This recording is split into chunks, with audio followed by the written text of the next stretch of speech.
சோஸ்திரம். போன வாரம் செவ்வாய்க்கிழமை நான் வந்திருந்தேன். எனக்கு அதுக்கு முன்னாடி 9 நாளாக ப்ளீடிங் ஆகிருந்தது. நான் ப்ரைவேட் ஹாஸ்பிட்டலுக்கு போயிருந்தப்போ மாத்திரை கொடுத்தோம், ஊசி போட்டோம், அது எதுவும் சரியாகலை. அதுக்கப்புறமா ஆராசரம் போக சொன்னாங்க. அங்கே போயும் நிற்கலை, மாத்திரை கொடுத்தாங்க, எதுவும் ஒன்றுமே நிற்கலை. நான் அதுக்கப்புறமா பாஸ்டர் அம்மா இங்கே வர சொல்லியிருந்தாங்க. பசங்களை என் பெரிய பையனை தான் நான் அனுப்பிச்சேனே, போய் சொல்லுப்பா, நீ பாஸ்டர் அம்மா கிட்ட சொல்லு, இந்த மாதிரி அம்மாவுக்கு முடியல, வரக்கூட முடியல, எனக்கு ஜெபம் பண்ண சொல்லு அப்படின்ட்டு.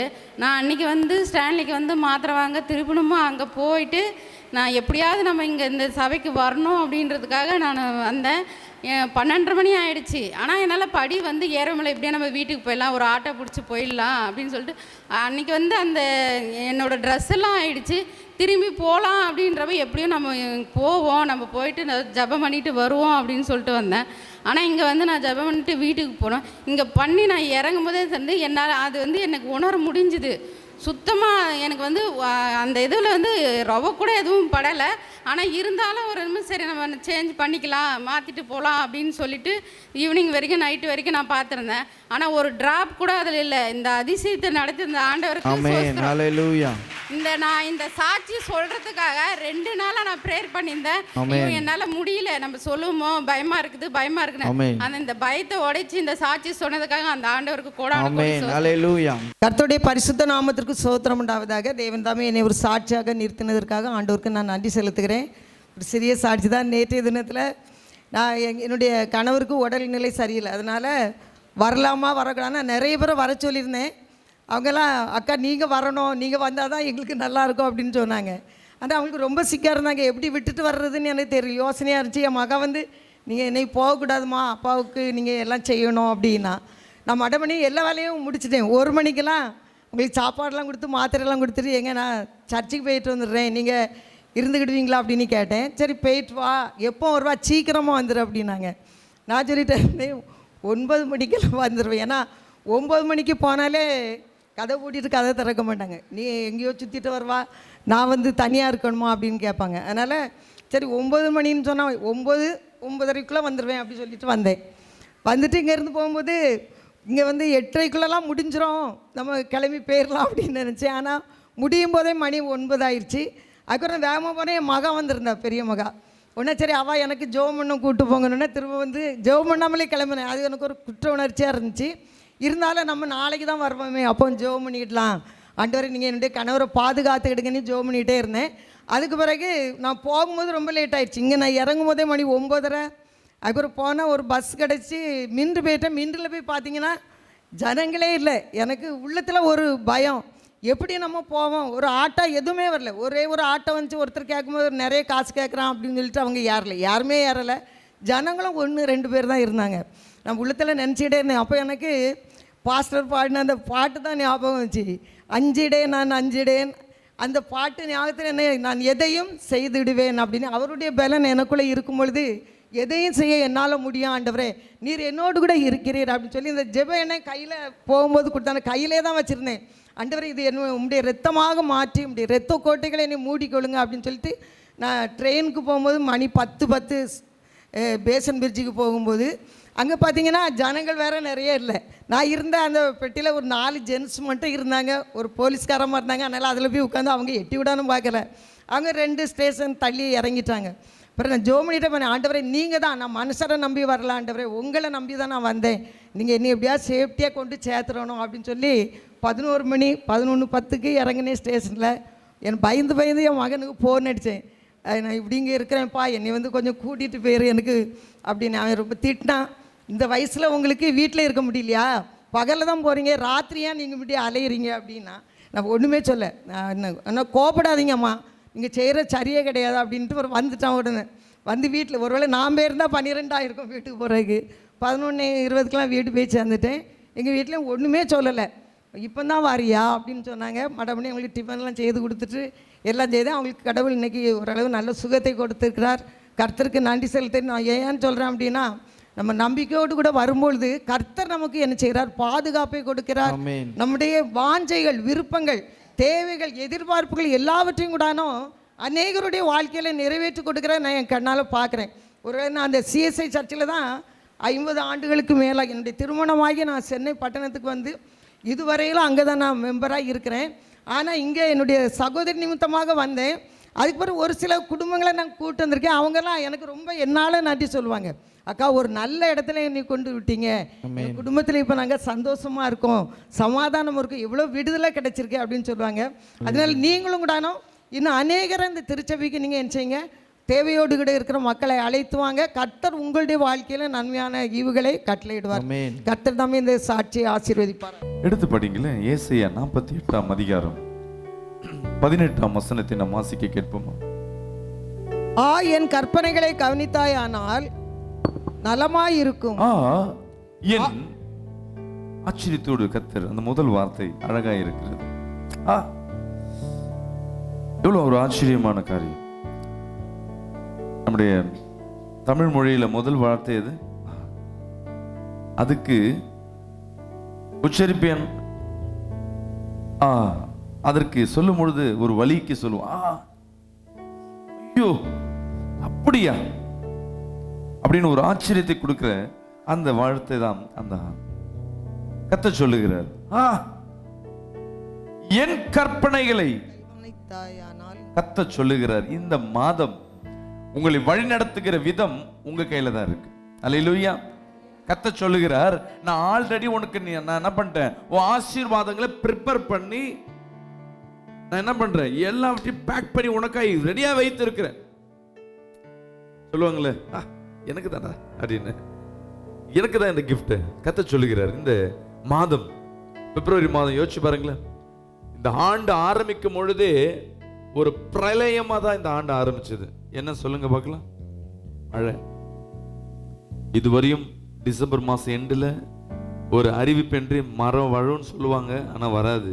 ஆனா சொல்லாமே அதிகமாய் நம்ம சென்னை பட்டணத்தை நினைச்சிட்டு போச்சு. நியூ இயர் கூட பாத்தீங்கன்னா நிறைய சபைகள்ல ஓபன் மீட்டிங் நடத்த முடியாம போயிடுச்சு. ஆரம்பமே பிரளயமா இருந்தது. பிரளயம், மழை, ஐயோ அப்படி போய் எப்படி கடைசியில் லாக்டவுன். அல்லேலூயா. இன்னைக்கு ஒரு நல்ல செய்தி என்னன்னா, ஆரம்பம் எங்க அற்பமா இருக்கோ அங்க முடிவு சம்பூர்ணமா இருக்கும். தேவன் ஒரு கொடுக்கிற ஆசீர்வாதம் ஆரம்பம் அற்பமா தான் இருக்கும், ஆனா முடிவு எப்படி இருக்குமா? கரங்களை தட்டி கத்திரமை சொல்லுமா? சத்ருவானவன் 2 வருஷமா பிள்ளைங்க மூளை வளர்ச்சி அப்படியே அடைப்பட்டு அந்த மொபைலுக்குள்ளேயே சின்னதா பார்த்து பார்த்து மூளை கெட்டு போச்சு. இந்த மாசம் தொடக்கமே பிள்ளைகளின் அறிவை கொடுக்கத்தக்கதாய், ஞானத்தை விளங்கத்தக்கதாய் கர்த்தர் இந்த சென்னை பட்டணத்துக்கும் தமிழ்நாட்டிற்கும் ஒரு விடுதலை கர்த்தர் கொடுத்திருக்கிற விசுவாசிக்கிறோம். ஆமென் சொல்லுங்களேன். அல்லேலூயா. ஆமென். அன்பு ஜனமே,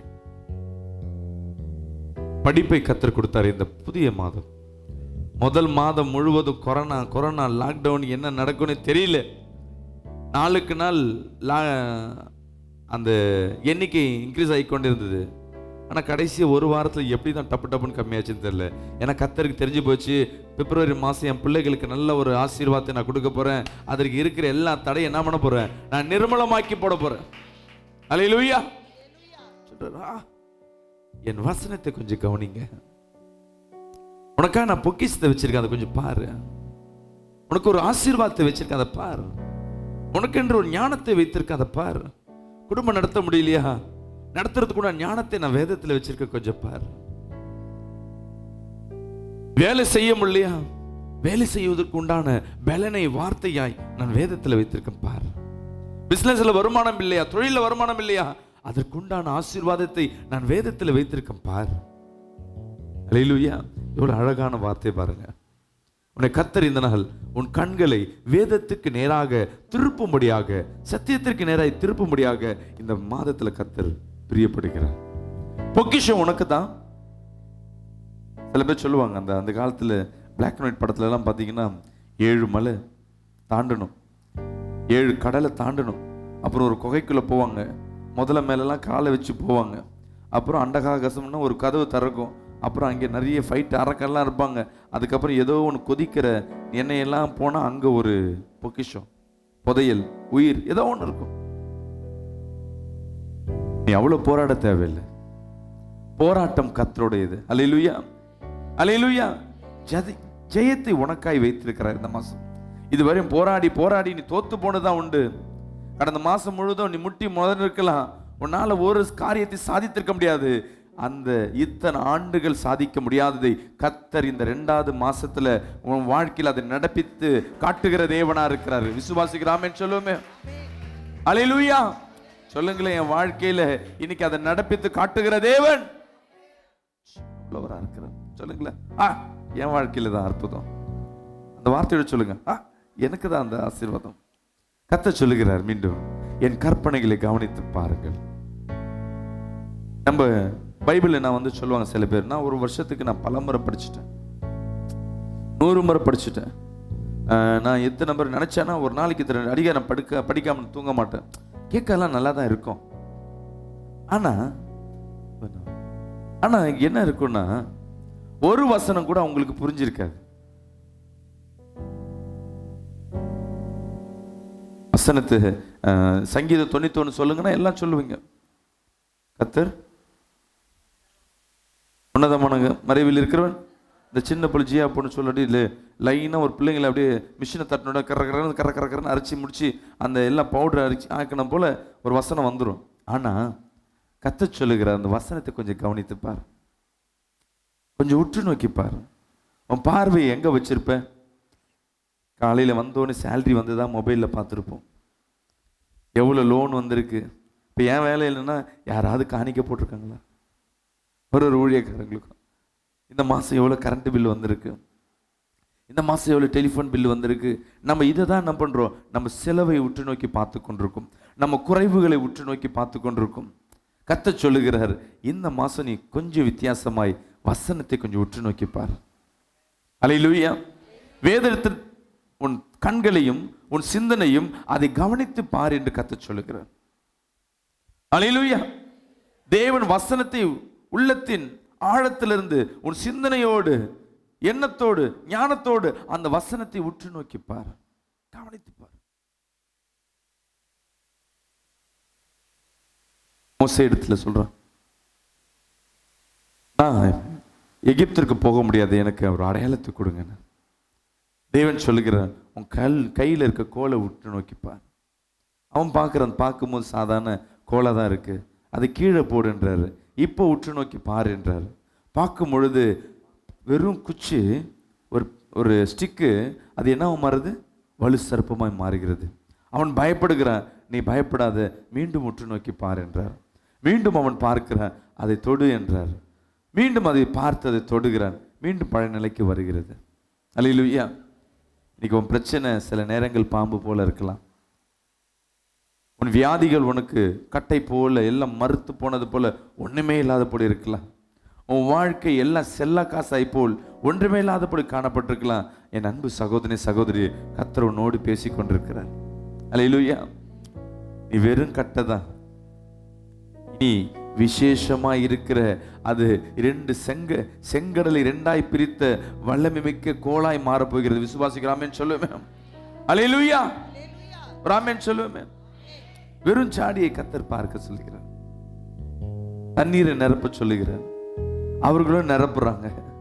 திருப்பி உற்று பார்க்க சொல்லுகிறார். அந்த தண்ணீர் திராட்சரசமாய் மாறுகிறது. உன் வாழ்க்கை இன்னைக்கு வெறுமையா இருக்கிறத உற்று நோக்கி பார். ஏன் வெறுமையா இருக்கு? ஏன் இந்த சூழ்நிலை? ஏன் இந்த நெருக்கம்? நாம் தவறி போன காரியம் என்ன? எதை விட்டு விட்டோம்? எதை நாடிக்கொண்டிருக்கும்? எது மேல் வாஞ்சியா இருக்கு? எதை தேட வேண்டியதோ நாம் தேடாதபடி, தேடக்கூடாததை நாம் தேடிக்கொண்டிருக்கிறோம். போராடுகிற என் நேரத்தில் போராடாதபடி தேவையற்ற சூழ்நிலையில் போராடி கொண்டிருக்கும். நான் சொல்றது புரியுதா இல்லைன்னு தெரியல. கர்த்தர் சொல்லுகிறார், போராட்டம் நான் போராட போறேன். அல்லேலூயா. உன் சுமை நான் சுமக்க போறேன்.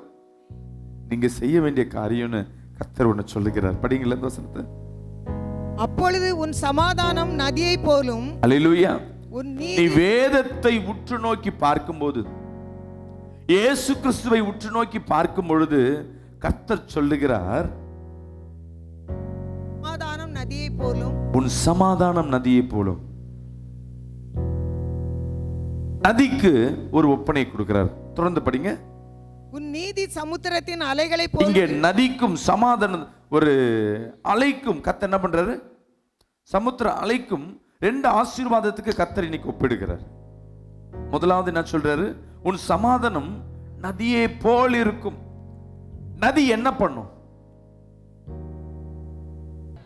இங்க கர்த்தர் சொல்லுகிறார், என்னை நோக்கி நீ கவனித்து பார், என் அன்பை கவனித்து பார், என் வசனத்தை உற்று நோக்கி பார். இந்த மாசம் சமாதானத்தை நான் நதியை போல் உன் வாழ்க்கைக்கு நான் கொண்டு செல்வேன் கர்த்தர் சொல்லுகிறேன். நதியின் குணம் ஒருவரால் என்ன பண்ண முடியாது? தடை போட முடியாது. சில நேரங்கள்ல அமைதியா இருக்க நதிக்கு வேணா தடை போட்டு வைக்கலாம். சீறி பாய்கிற அந்த நதியை தடை பண்ணி வச்சா அதுக்கு பேர் என்னவா மறந்துறீங்களா? காற்றாற்று வெள்ளம் என்று சொல்வார்கள். அல்லேலூயா, அல்லேலூயா. எப்படி?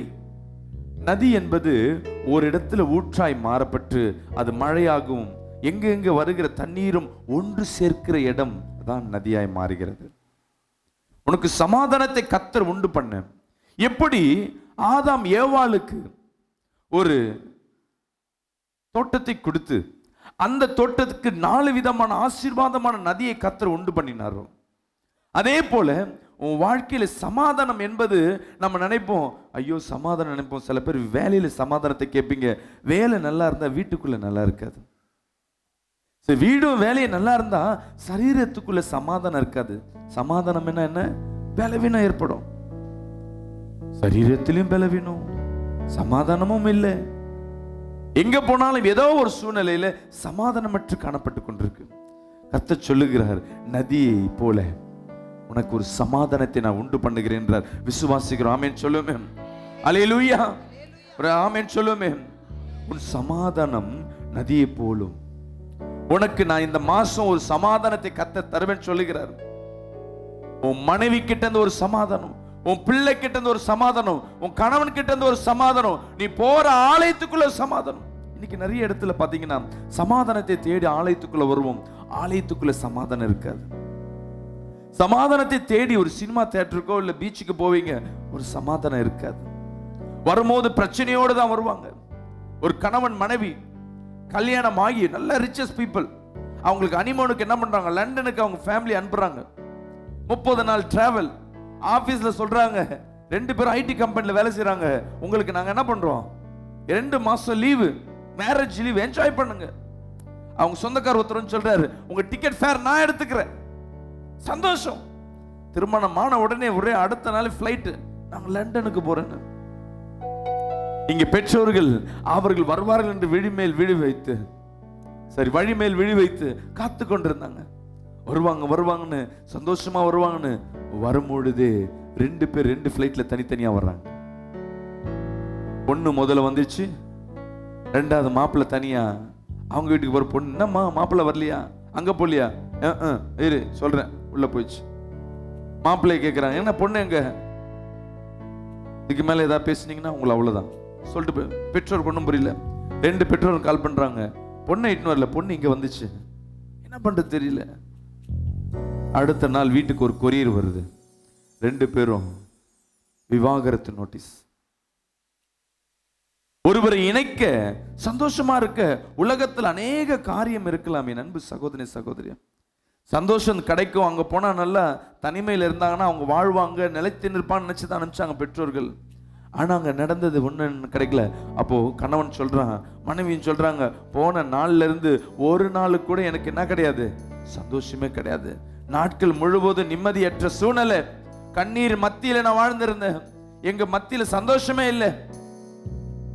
எங்க போச்சு சந்தோஷம்?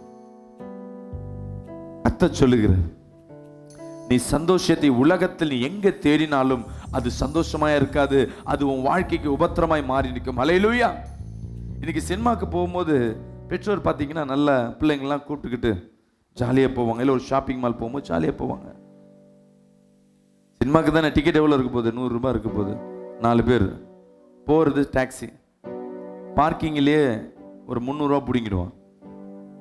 வந்த 300 ரூபா பிடிங்கிட்டேன். டிக்கெட்டை கூட ஓசியில் வாங்கியிருக்கலாம், யாராவது ஃப்ரீயாக கொடுத்துருக்கலாம். ஆனால் பாப்கார்ன் ஓசியில் கொடுக்க மாட்டாங்களே, நார்மலாக இங்கே வாங்கினா பாப்கார்ன் 5 ரூபா பாப்கார்ன் உள்ளே விற்கிறது 100 ரூபா 150 ரூபா.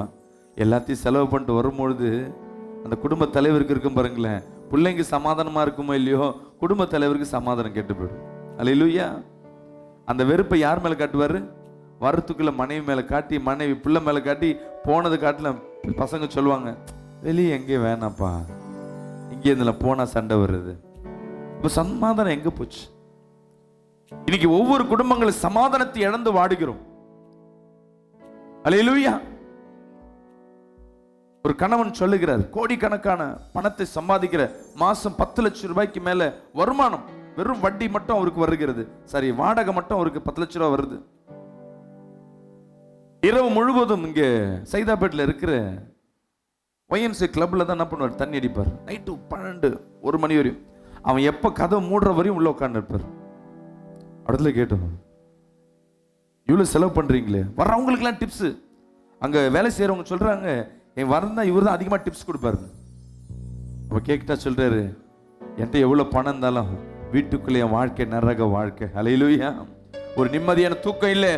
எனக்கு கார் இருக்கு, பங்களா இருக்கு, ஒண்ணுக்கு 4 வீடு இருக்கு, ஆனா ஒரு வீட்டுல கூட என்னால என்ன பண்ண முடியல, சமாதானத்தோடு சந்தோஷத்தோடு வசிக்க முடியல. எங்க தேடுறாரு? பாருக்குள்ள. போதையா இருந்தா அது மறக்கும் நினைக்கிறேன். அந்த பிரச்சனை நாளுக்கு நாள் எனக்கு டிப்ரெஷன் ஆக்குது. என் அன்பு சகோதரி சகோதரி, இன்னைக்கு நம்ம ஏதோ ஒரு சூழ்நிலையில சமாதானத்தை இழந்து போய் நிற்கிறோம். சமாதானம் முழுமையாக உன்னை விட்டு அகன்று போயிருக்கலாம். நிம்மதியை தேடி பல நாள் காத்திருக்கலாம். கர்த்தர் இந்த நாள் உன்னோடு பேசிக் கொண்டிருக்கிறார். அந்த சமாதானத்தை நான் இந்த மாசம் உனக்காய் விதைத்திருக்கிறேன்னு விசுவாசிக்கிறவங்க பெற்றுக்கொண்டவங்க ஒரு ஆமென் சொல்லுவோமே. அல்லேலூயா. எப்படி என் கணவன் கிட்ட சமாதானம் கிடைக்கும்? பிரிந்து போன என் குடும்பத்துல இருந்து எப்படி சமாதானம் கிடைக்கும்? என்னை விட்டு பிரிஞ்சு போயிட்டாங்களே, என் பிசினஸ் என்னை விட்டு சுத்தமா போயிடுச்சு, என் சொத்து போயிடுச்சு, என் பிசினஸ் போயிடுச்சு, மீண்டும் நான் எப்படி சம்பாதிப்பேன்? மீண்டும் எப்படி பழைய நிலைமைக்கு வருவேன்? கர்த்தர் சொல்லுகிறார். அல்லேலூயா. அல்லேலூயா. வாக்குத்தத்தம் இந்த ஆண்டு கொடுத்தது போல ஆமோஸ் 9:12 படி. அல்லேலூயா. இழந்து போன உன் ஆசீர்வாதத்தை மீண்டும் திரும்ப கொடுத்து உன்னை பாழாய் போனவர்களை சீர்படுத்தி உன்னை நிலைப்படுத்துகிற தேவனா இருக்கிறார். விசுவாசிக்கிறாமே சொல்லுவோமே. இந்த ஆண்டு முழுவதும் உன் வாழ்க்கைக்கு இந்த மாசம் தான் உனக்கு ட்ரையல். நிச்சயமாகவே பிரிஞ்சு போன குடும்பத்தில் சமாதானத்தை கொடுக்கிற தேவனா இருக்கிறார். அல்லேலூயா. ஆமென் சொல்லுவோமே. ஒரு அல்லேலூயா சொல்லுவோமே. ஒரு சமாதானத்தின் சூழ்நிலை, ஒரு சாட்சி நான் சொல்ல கேட்கிறேன். ஒரு குடும்பத்தில் கணவன் மனைவி 2 பேரும் பிரிஞ்சு போய் டைவர்ஸ் அப்ளை பண்ணியிருக்காங்க.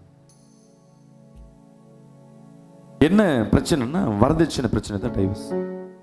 உண்மையாவே பொண்ணு வீட்டில் கொடுக்க முடியல, மாப்பிள்ளை வீட்டில் பெரிய ரிச்சஸ். என்னன்னா ஒவ்வொரு பெற்றோர்கள் செய்யற தப்பு என்னன்னா, என் பிள்ளை நல்லா வாழணும்னு சொல்லிட்டு தவறான முடிவு அவங்களோட நல்லா வசதியா கொடுக்கணும்னு ஒரு நல்ல மாப்பிள்ளையை கொடுத்துட்டாங்க. ஆனா அங்க போனதுல இருந்து அந்த பிள்ளைக்கு மதிப்பே இல்லை. நீ ஒண்ணு இல்லாதாலு, நீ ஒண்ணு இல்லாதாலு சொல்லி சொல்லி சொல்லி அந்த இருதயத்தை புண்ணாக்கி கடைசியில் டைவர்ஸ் ஆயிடுச்சு. கணவனுக்கு மதிக்க மாட்டான். கணவன் பக்கத்துல கூட உட்கார வைக்க மாட்டான், கீழே உட்கார வைப்ப, நீ வந்து ஒண்ணு இல்லாத ஆளு. இப்படி வாழ்ந்திருந்த சூழ்நிலை டைவர்ஸ் ஆயிடுச்சு. சபைக்கு வர அந்த பிள்ளை செபிக்கிற, என் வாழ்க்கையில் எப்படி மாற்றம் வரும்? கல்யாணம் ஆகி 2 வருஷத்துல டைவர்ஸ். நான் என்ன பண்றது தெரியல. பெற்றோர் சொல்றாங்க, டைவர்ஸ் கொடுக்கறதா வேணாமான்னு தெரியல, அவன் வாழ்வானான்னு தெரியல. அவங்க இன்னும் ஒரு என்கிட்ட என்ன கேட்குறான், 10 லட்சம் ரூபாய் கேட்குறாங்க. நான் தரேன்னு சொன்னேன், என்னால் இப்போ கொடுக்க முடியல. என் வீடை விற்றா கூட இல்லை, என்கிட்ட ஒன்றுமே இல்லை, என் பிள்ளை எப்படி வாழ வைக்கணும் தெரியல. சமாதானத்தை இழந்து எங்களால் நாங்கள் கடந்த 2 வருஷமாய் நரக வேதனையோடு இருக்கோம். வெளியே சொல்ல முடியல. சபைக்கு வரோம், ஆனால் எங்களால் நிம்மதி இல்லை. அப்போ அவங்கள பார்த்து சொன்னேன், நீங்க எப்படி சமாதானத்தை எதிர்பார்க்கிறீங்க கொஞ்சம் சொல்லுங்க, உங்களுக்காக நான் அதே போல ஜெபிக்கிறேன்னு கேட்டேன். அதற்கு அந்த தகப்பனார் சொல்லுகிறார், தெரியல பாஸ்டர், அவன் வந்தா நல்லா இருப்பானான்னு தெரியல என் பொண்ணு, அவன் இல்லைனா என் பொண்ணு நல்லா இருப்பான்னு தெரியல, என்ன சொல்லுன்னு தெரியல, நீங்க ஜெபிச்சுங்க. சரி, பொண்ணுகிட்ட கேட்கிறேன், நீ அந்த பையன்கிட்ட வாழணும்னு நினைக்கிறியா? நாங்க வாழ்ந்தது 2 மாசம்தான். என்னை அடிமையாய் வழித்து நடத்திருக்கான். எனக்கு அவன் மேலே விருப்பம் இல்லை. ஆனால் எங்கள் பெற்றோர் வந்து அவனோடு சேர்ந்து வாழணும்னு ஆசைப்படுகிறார்கள். எனக்கு என்ன செய்யறதுன்னு தெரியல. எனக்கு எதுவுமே வேணாம். நான் என்ன பண்ணுறேன், வாழ வெட்டியா எனக்கு இன்னொரு கல்யாணம் கூட வேணாம். வாழ வெட்டியா நான் யாருக்கும் துன்பம் இல்லாமல் நான் தனியாக போய் நான் வேலை செய்துட்டு நான் பழச்சிக்கிறேன்.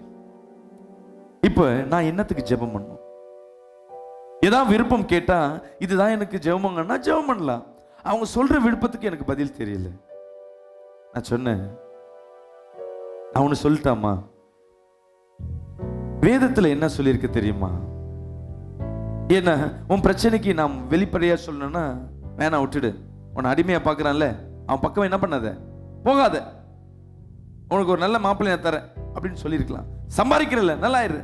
இல்லை இரு, அவன் மேலே கேஸை போடுறேன், வரதட்சணை கொடுமைன்னு போடுறேன், குடும்பத்தில் என்ன பண்ணுறேன், இப்படி செஞ்சிருக்கலாம். ஆனால் வசனம் என்ன சொன்னது பார்க்கலாமா? வசனத்தை பேசும்போது சமாதானம் உண்டாவதாக. 2 வசனமும் அதுதான் கொடுக்கப்பட்டது. சமாதானத்தை குறித்து பேசுறாரு. அதே போல தேவனுக்கு வந்து பிரிஞ்சு வாழ்வது நல்லது இல்லை. கணவனுக்கு மனைவி, மனைவிக்கு கணவன் தான் வேதத்தில் சொல்லப்பட்டிருக்கு. நான் ஜெபிக்கிறேன், கர்த்தர் ஏதோ ஒரு அற்புதம் செய்வார். இவங்களும் அப்படி கேட்கிறாங்க, ஜெபம் பண்றோம், சமாதானம் உண்டாவதாக, அவ்வளவுதான் ஜெபம் பண்றோம். என்ன நடக்குதுன்னா, முதல்ல அவங்க மாப்பிள்ளை வீட்டில் ஒரு இன்சிடென்ட். என்ன நடக்குது, அவர் ஃபாரினுக்கு வந்து அப்ளை பண்றாரு. ஃபாரினுக்கு அப்ளை பண்ணுனா மனைவி கூட இருக்கிறாங்க, கல்யாணம் ஆயிருக்குன்னு தெரிஞ்சதுன்னா மனைவியோட சிக்னேச்சர் தேவை. மனைவியை மதிக்கலையே, அது வேலைக்காரி பொண்ணு மாதிரி இருக்காச்சு, எப்படி வர்றது? இப்போ ஃபாரினுக்கு போனால் இவனுக்கு எவ்வளோ சம்பளம்? மாதம் 2 லட்ச ரூபா சம்பளம் காத்திருக்கு. இங்கே வேலை இல்லாமல் உட்காந்துன்னு இருக்கான். ஃபாரின் போகிறதுக்காக வேறு வழி இல்லை. ஜெபம் பண்ண 3ஆவது நாள் வீட்டு வாசல்ல பெற்றோரோட வந்து நிற்கிறாங்க. ஒரு ஆமேன்னு சொல்லுவோமே. நம்ம நினைக்கலாம் அவன் ஆதாயத்துக்கு தானே வந்திருக்கான்னு. இல்லது என் அன்பு சகோதரி சகோதரி, தேவன் ஏதோ ஒரு நீதியை, நியாயத்தை நிலைப்படுத்துவதற்காக கர்த்தர் இந்த சூழ்நிலை உருவாக்கி இருக்கார். அல்லேலூயா. வந்து கூப்பிடுறாங்க, வந்து மகளை அனுப்பிச்சு வைங்க பார்க்குறாங்க. இவங்க பெற்றோர் என்ன நினைச்சிருக்காங்க, வந்தா இவங்க கண்டிஷன் பண்ணணும், டிமாண்ட் பண்ணணும்னு என்ன நினைச்சாங்க? சரி போ. அந்த பொண்ணு சொல்லுது, நான் உயிரோட இருந்தா திருப்பியும் வர்றேம்மா. சொல்லும் போது பெற்றோருக்கு எப்படி இருக்கும்? போகும்போது இந்த வார்த்தை சொல்லிட்டு போறாள். போன அந்த மாசத்துலயே அவங்க கணவர் ஃபாரினுக்கு போறாரு. ஃபாரினுக்கு போனாதான் தெரியுது அவரால் தனிமையை வாழ முடியல. உடனே கம்பெனியில் ஒரு வேக்கண்ட் இருக்கு, இந்த பிள்ளைக்கு அப்ளிகேஷன் போடுறாங்க, இந்த பிள்ளைக்கு போகிறது. ஆனால் அந்த பிள்ளை போய் 3 மாசத்துல நடந்த கதை என்னன்னா, அந்த ஆஃபீஸில் திறன்பட செஞ்சு ஒரு பெரிய ப்ராஜெக்டை திறன்பட முடிச்சதுனால அந்த பிள்ளைக்கு அந்த ப்ரமோஷன் கிடைக்குது. அந்த ப்ரமோஷன் என்னன்னா, அவங்க கணவரோட ஒரு படி மேலே. கரங்களை தட்டி கத்திரமே செலுத்துவான்.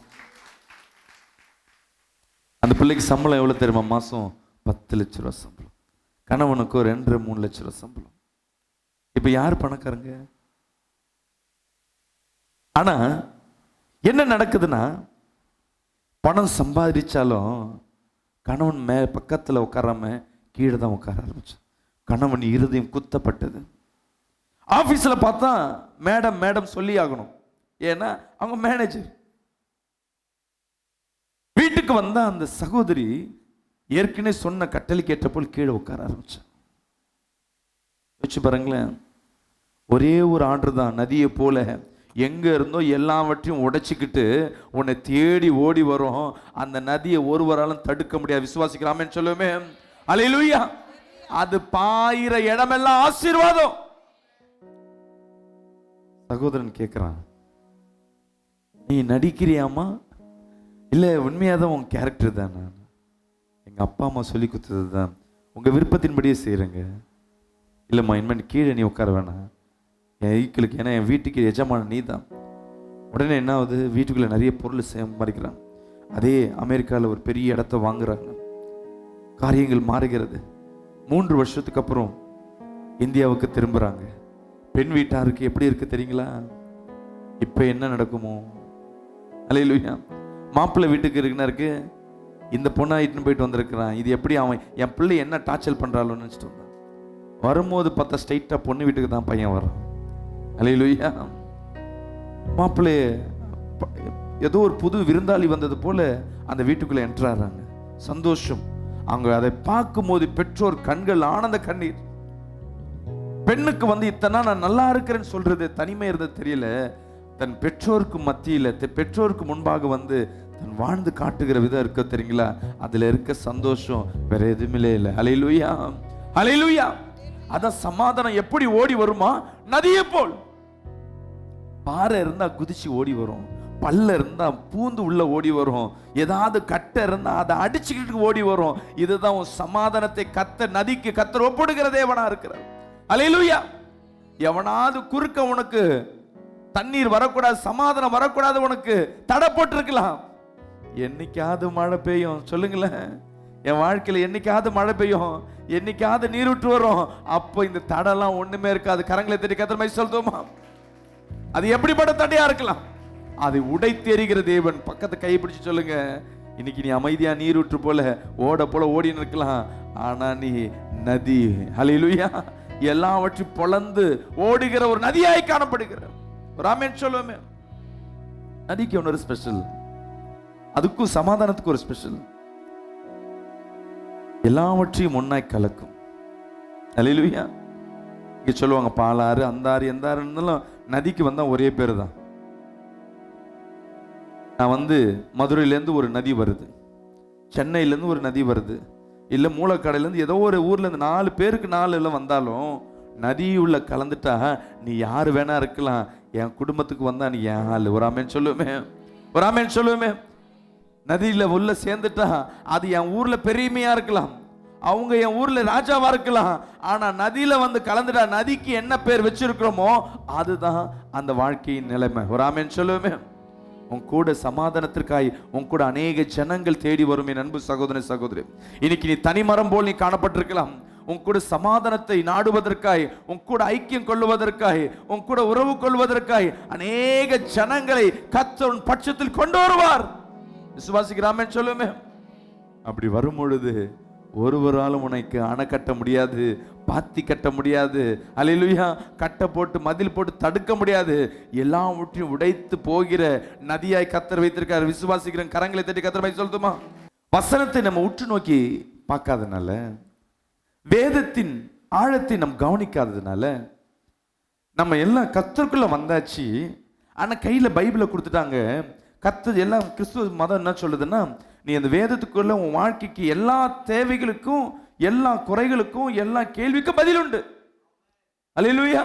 நம்ம அதை உற்று நோக்கி பார்க்காததுனால நம்ம சமாதானம் கெட்டு போச்சு, நம்ம வாழ்க்கையில் இருக்க நிம்மதி கெட்டு போச்சு. வசனம் சொல்லுகிறது, உன் பலன் என்ன தெரியுமா? படிங்களா உபாகம் 32:28 படிங்களா. 28 30 வரையும் படிங்க. 32ஆம் அதிகாரம் 28ஆம் வசனம். உபாகம் 32:28. அவர்கள் யோசனை கெட்ட ஜாதி. யோசனை கெட்ட ஜாதி. இங்க கவனிங்களேன், அவர்கள் இல்ல, நம்ம தான். நம்ம எப்படியா யோசனை கெட்ட ஜாதி அப்படின்னா, யோசனை சரியில்லை, உன் நினைவு சரியில்லை, உன் விசுவாசம் சரியில்லை, உன் ஜெபம் சரியில்லை, நீ நினைச்சிருக்க நினைப்பு சரியில்லை. என்ன நினைச்சிருக்கு தெரியுங்களா? நான் கர்த்தரை என்னை ஏற்றுக்கொண்டா, நான் சபைக்கு வந்துட்டேன், நான் வேதம் படிக்க மாட்டேன், ஜெபம் பண்ண மாட்டேன், ஆனா எனக்கு நன்மை வரும். இப்படிப்பட்ட யோசனை கெட்ட ஜாதி. படிங்க. அவர்களுக்கு உணர்வு இல்லை. நமக்கு உணர்வு இல்லை. வேதம் படிக்கணும், தேவனை தேடி வரணும், தேவன் பக்கத்து சார்ந்து இருக்கணும், பாவத்திற்கு விலகி நிற்கணும், பரிசுத்தத்தை காத்து நிற்கணும், தேவனுக்காய் நாம் நிலைத்து நிற்கணும், தேவனுக்கு நன்றி சொல்லுகிற இருதயமா இருக்கணும். இப்படிப்பட்ட இல்லையா உணர்வு இல்லை. படிங்க.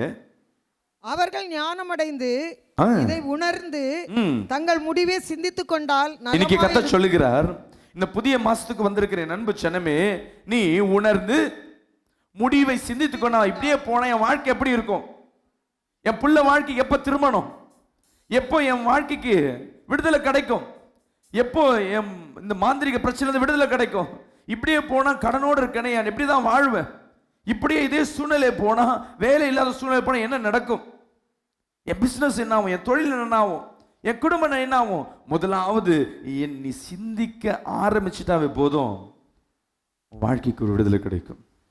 அல்லேலூயா. இங்கு வசனம் சொல்லுகிறது 29ல, அவர்கள் ஞானம் அடைந்து இதை உணர்ந்து இதை உணரணும். நான் என்ன நிலைமையில இருக்கேன் இன்னைக்கு வந்திருக்கிறேன் அன்பு சகோதரி சகோதரி, என்னைக்காவது நீங்க யோசிச்சிருக்கீங்களா உன் சூழ்நிலை எப்படி மாறுன்னு? என் சூழ்நிலை எப்போ மாறும்? என் கணவனுக்கு எப்போ நல்ல வேலை கிடைக்கும்? என் குடும்பத்தில் எப்போ கடன் பாரம் மாறும்? வாடகையை கட்ட முடியல, எப்போ சொந்த வீடு வாங்குவேன்? என் பிள்ளைகள் எப்படி நல்ல ஸ்கூலில் படிக்க வைப்பேன்? எப்போ திருமணம்? இப்படி என்னைக்கா யோசிச்சிருக்கீங்களா? இல்லை இதற்கு என்ன வழி இருக்கு? திருமணம் வாங்கல என்ன பண்ணுவீங்க? மேட்ரிமோனி யாரையும் பார்த்து கேட்பீங்க. வேலை இல்லை, வேலை இல்லாதவனை தேடி கேட்பீங்க. வேலை இருக்குன்ட்டு எனக்கு வேலை இருந்தால் கொடுங்கன்னு கேட்பீங்க. குழந்தை இல்லைன்னா எங்கெங்க மருத்துவம் இருக்கு அதை தேடி போவீங்க. இப்படிதான் போறேன் தவிர உண்மையான தேடுதல் உன் இருதயத்தில் இல்லை. கர்த்தர் சொல்லுகிறார், இந்த பிப்ரவரி மாசம் கர்த்தருடைய வேத வசனத்தை நீ தேடுவாயானால், தேவனுக்குள்ள உன் விடுதலை தேடுவாயானால், தேவனிடத்துல தான் எனக்கு விடுதலை இருக்கு என்று உனக்கு ஞானம் வளரும் என்றால், அந்த புத்தி உனக்கு இருக்குள்ள இருக்கும் என்றால், வசனத்தை படிங்க. அவர்கள் ஞானமடைந்து உணர்ந்து தங்கள் முடிவை சிந்தித்துக் கொண்டால் நலம். முதலாவது நீ என்ன எப்படி இருக்கணுமா? ஞானம் அடையணும். எப்படிக்குள்ள? கர்த்தருக்குள்ள ஞானம் அடையணும். யார் ஞானவான்? வேத வசனத்தை தேடுகிறவன், வேத வசனத்துக்கு பயப்படுகிறவன், தேவனை விசுவாசிக்கிறவன், அவன் ஞானம் அடைவான். விசுவாசிக்கிறான். ஆமென் சொல்லுவேன். அல்லேலூயா. நீ ஞானத்தை தேட ஆரம்பிச்ச போதும் நாம் தேடுறதை விட்டுட்டு வேற ஒண்ணு தேடுறோம். ஆமென் சொல்லுங்களேன். இந்த கோட்ல பட்டன் கட் ஆயிடுச்சுன்னா நான் என்ன பண்ணுவேன்? பட்டனை தேடுவேன். கர்த்தர் சொல்றார், நீ என்ன தேடி வா, நான் பட்டனும் டைலரு நூலை நான் வச்சிருக்கேன், நான் தைச்சு தரேன். அல்லேலூயா. நம்ம முதல் பட்டனை போய் இங்கே போய் இந்த கடையில் வாங்குவோம், அடுத்தது நூலை போய் இங்கே வாங்குவோம், அடுத்தது ஊசியை போய் இங்கே வாங்குவோம், அடுத்தது தைக்கிறதுக்கு பார்ப்போம், நம்மளே தைப்போம். இங்கே தைக்கிற பட்டனை தூக்கி இங்கே தைச்சிடுவோம். அது பார்த்தா கோட்டு நீ போடுற சட்டை கோணல் மாடலாக இருக்கும், நீ தைச்சா அப்படி தான் இருக்கும், நீ தேடினா அப்படி தான் இருக்கும். நீ கிடைக்கல, பட்டன் இந்த கலர் கிடைக்கலங்க, இது மாதிரி வேற கலர்னு வேற ஒரு கலரை கொடுப்பான், வேற வழியில் வாங்கிட்டு வருவேன். உன் எண்ணங்கள் எல்லாம் பட்டன் எங்கே இருக்குது, நூல் இருக்குது, ஊசி எங்கே இருக்குது, இப்படி தான் இருக்கும். தேவன் சொல்லுகிற, நீ என்ன தேடு. அல்லேலூயா. நான் உனக்கு இது சம்பூர்ணத்தை கொடுக்குறேன்.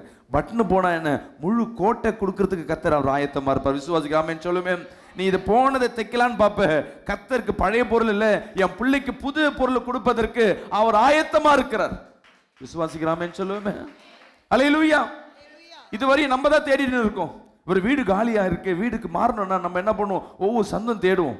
ஆனா நீங்க நினைச்சு பாருங்களேன், நீங்க நல்ல வீட்டுக்கு ஒரு குடுத்தனம் போறீங்கன்னா அந்த வீடு நீ தேடி போயிருக்க மாட்ட, யதார்த்தமா உனக்கு கிடைச்சிருக்கும். கர்த்தர்கிட்ட உன் சித்தத்தை ஒப்பு கொடு, உன் நினைவுகளை கொடு, உன் ஆசைகளை சொல்லு. யார்கிட்ட?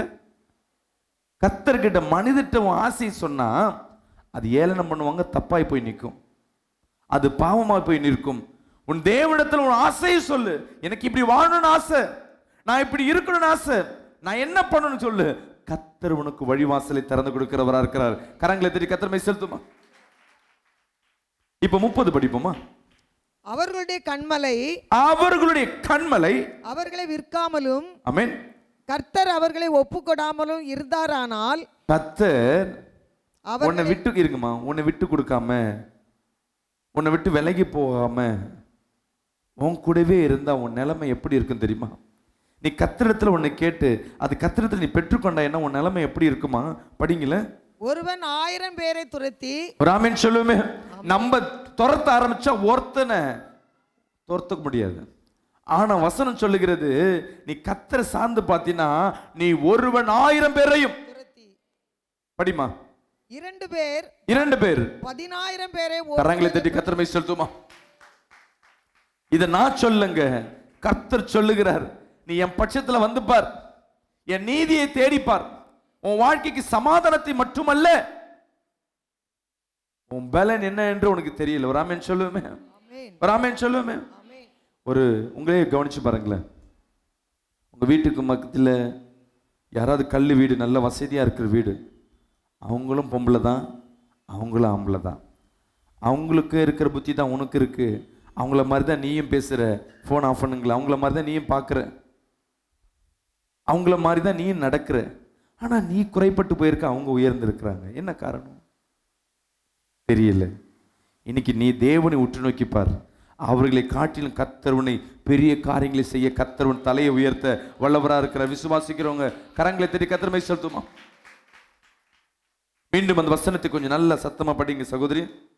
அவர்களுடைய கண்மலை அவர்களை விற்காமலும் கர்த்தர் அவர்களை ஒப்பு கொடாமலும் கர்த்தர் மட்டும் ஒப்பு கொடுக்காம இருந்தாருன்னா, சத்துரு கிட்ட கர்த்தர் உன் பட்சத்துல இருந்தாருன்னா எப்படி இருப்பானா? ஒருவன் 1000 பேரை துரத்தி 2 பேர் 10000 பேரை ஓட்டு. கரங்களை தட்டி கர்த்தர் மை செலுத்துமா. 2 பேர் 10000 பேர்களை துரத்தத்தக்கதர வல்லமை கர்த்தர் உனக்காய் வைத்திருக்கிறார். நம்ம அதை உற்று நோக்காம உன் சுயபலம், ஐயோ என்னால் எப்படி இந்த குடும்பத்தை நடத்த முடியும், என்னால் எப்படி இந்த ஊழியத்தை செய்ய முடியும், என்னால் எப்படி வட்டியை கட்ட முடியும். இன்னைக்கு சொல்லுங்க, நான் கட்ட போறதில்ல.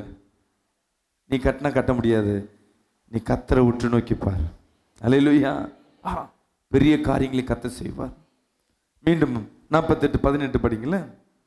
உன் நீதி சமுத்திரத்தின் அலைகளை போல இருக்கும். நம்ம என்ன பண்றோம்? அடிக்கடி சமாதானத்தை கத்த சொல்றார். எதை போல? நதியை போல. இங்க நீதி என்பது நம்ம நீதி செத்து போனவர்களா இருக்கும். ஏன் நீதி செத்து போறோம்? நான் உங்களை குறை சொல்ல விரும்பல. நம் இயலாமை நம் நீதி செத்து போயிருக்கு. நம்ம ஏன் பொய் சொல்றோம்? பொய் சொல்ல வேண்டிய சூழ்நிலை.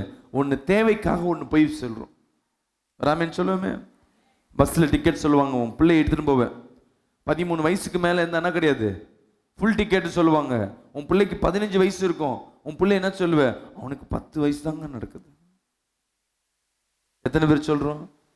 ஒரு அரை டிக்கெட்லேருந்து ஃபுல் டிக்கெட் மாறுறதுக்கு உன் பிள்ளை வயசை கம்மி பண்ணி சொல்கிறோம். எதனால? உன்கிட்ட காசு நல்லா இருந்தால் என்ன பண்ணுவேன்? இன்னொருத்தருக்கு நான் டிக்கெட் எடுக்கிறேன். உன் இயலாமை, நீ பாவத்தை செய்ய ஆரம்பிக்கிற, பொய் சொல்ல ஆரம்பிக்கிற, நீதியை தவற ஆரம்பிக்கிற. அல்லேலூயா. அநேக நேரங்களில் நாம் நீதியை விற்றவர்களாய், நீதியை விட்டு பின்வாங்கி போனவர்களாய் காணப்படுகிறோம். நம்ம வாழ்க்கையில் நீதி இல்லாதபடி நாம் நடந்து கொண்டிருக்கோம். உண்மை இல்லை நம்ம வாழ்க்கையில். ஏன் உண்மை இல்லை? ஏதோ என் வாழ்க்கைக்கு கிடைக்கட்டுமே. ஏமா பொய் சொன்னேன்? பொய் உங்ககிட்ட கேட்டோன்னா ஏதாவது ஒரு காரணம் சொல்லுவீங்க. ஏதோ தேவைக்கு தான் பொய் சொன்னேன். உண்மைதான். 1000 பொய் சொல்லி ஒரு கல்யாணம் பண்ணணும், பொய் சொன்னேன். ஆனால் புறஜாத்தியை சொல்லுவாங்க 1000 பொய் சொல்லி ஒரு கல்யாணம் பண்ணலான்னு. ஆனால் தேவன் சொல்கிறார், நீ ஒரு பொய் சொல்லி கூட என்ன பண்ணாத, கல்யாணம் பண்ண. என்ன வித்தியாசம்னா, அந்த 1000 பொய் சொல்லி கல்யாணம் வேணாம், ஒரு பொய் சொல்லி கல்யாணம் பண்ணாவே. ரெண்டாவது, அந்த குடும்பத்துக்கு பிரிவினை எதனால் வரும்னா, அந்த ஒரு பொய் இருக்குது பார்த்தீங்களா, பெரிய காரியங்களை என்ன பண்ணும், செய்ய ஆரம்பிக்கும். இன்னைக்கு நம்ம நீதியை விட்டு விலகி போகிறோம். கர்த்தர் சொல்லுகிறாரு, உன் நீதி சமுத்திரத்தின் அலைகளை போல. இனி இந்த மாசம் எப்படி இருக்குமா, என்ன நெருக்க வந்தாலும் அது சமுத்திரத்தின் அலையை போல இருக்கும். அலைக்கு என்ன ஸ்பெஷல்? அது நிற்காது. காற்றடிச்சாலும் புயல் அடிச்சாலும் அந்த அலை நிற்காது. அலையை போல தினந்தோறும் உன்னை ஒருவராலும் அடக்க முடியாதபடி தினந்தோறும் அலை அடிக்கத்தக்கதாய் கர்த்தர் நீதி மட்டுமல்ல, அலைக்கு இன்னொரு ஸ்பெஷல் உண்டு. கரை காஞ்சி இருக்கிறது போல இருக்கும், ஆனால் அது காய விடாது அந்த கரையை. அல்லேலூயா. உன் வாழ்க்கை காஞ்சி இருக்கிறது போல சத்தியமற்று இருக்கலாம், சமாதானமற்று இருக்கலாம், உன் வாழ்க்கையில் சமாதானமே இல்லாமல் இருக்கலாம். ஆனால் கர்த்தருடைய சமாதானம், அல்லேலூயா, கர்த்தர் நீதி அடிக்கடி அந்த கரையை எதிர்பார்க்காத நேரத்தில் அது நினைத்து நான் இருக்கிறேன்றது உறுதி செய்து கொண்டிருக்கோம். ஆமென் சொல்லுவேன். யாராவது கரையில் போய் நிம்மதியாக உட்கார முடியுமா? முடியாது. சின்ன அலை மாதிரி தெரியும், ஆனால் அது பெரிய காரியம் செய்யும். பெரிய அலை அடிக்கிற மாதிரி இருக்கும், அது கிட்ட கூட வராது. கர்த்தர் உனக்கு 2 விதமான ஆசீர்வாதத்தை கர்த்தர் கொடுக்கிறார். இந்த மாசம் நீதியையும் சமாதானத்தையும் நம்ம செய்ய வேண்டியது ஒரே ஒரு காரியம்தான். அல்லேலூயா. தேவன் வசனத்தை உற்று நோக்குவது, அவர் நீதியை உற்று நோக்குவது. அப்படி கண்களை மூடி இந்த வல்லம் இறங்கட்டும். சகோதரியே, வலது ஷோல்டர் பலவீனத்தோடு வந்திருக்கிற கர்த்தருடைய கரம் உன் ஷோல்டர் மேல இறங்கி கொண்டு வல்லமை உன்னை தொட்டு கொண்டிருக்கு. வல்லமை உன்னை தொட்டு கொண்டிருக்கு. உன் வலது ஷோல்டர்ல விட்டு ஒரு ஈரல் வெளியேறி கொண்டிருக்கு. கர்த்தருடைய பெரிய பலன் உன்னை பாதுகாத்து கொண்டிருக்கு. துதிங்க துதிங்க துதிங்க. யாரோ ஒருவருக்கு இடது கால் குதிகால் முழுவதும் பலவீனம், உன் குதிகாலுக்கு நேராக வல்லம் இறங்கி கொண்டிருக்கு. பெற்றுக்கொள் வல்லமை. பெற்றுக்கொள் வல்லமை. துதிங்க துதிங்க, கரங்களை தட்டி கரங்களை தட்டி. நேரில் பார்த்து கொண்டிருக்க என் அன்பு சகோதரி சகோதரி, உன் துக்க நாட்கள் முடிந்தது. உன் பூர்வ காலத்தின் ஆசீர்வாதத்தை கத்த திரும்ப தர வல்லவரா இருக்கிறார். நீ தேவனை உற்று நோக்கி பார், அவர் வசனத்தை உற்று நோக்கி பார். தேவனை நீ கவனித்து பார், அவர் வசனங்களை கவனித்து பார். சமாதானம் அலை அலையாய் நதி போல உன் குடும்பத்திற்கு வந்து சேர்வதை நீ உணர முடியும். பெற்றுகள் பெற்றுகள் பெற்றுகள். எல்லா பயத்தின் ஆவிகள் இப்பொழுது எடுத்து போடுவீராக. குடும்பத்தில் இருக்க பயத்தின் ஆவிகளை உடைப்பீராக. ஆமென், அல்லேலூயா. வந்திருக்க ஒவ்வொருத்தரும் தேவைகளை சந்திப்பீராக. இயேசுவின் நாமத்தில் ஜெபிக்க நல்ல பிதாவே, ஆமென்.